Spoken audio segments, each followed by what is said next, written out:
વાત કરીએ બનાસકાંઠામાં મુક્તેશ્વર ડેમમાં પાણીની ભરપૂર આવક થઈ છે। પાણીની આવકને પગલે ડેમનો એક દરવાજો ખોલવામાં આવ્યો।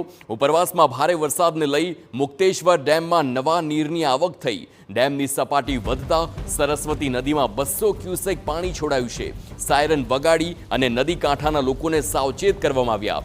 વરસાદ વધુ પડશે તો વધુ પાણી છોડાય તેવી શક્યતા છે।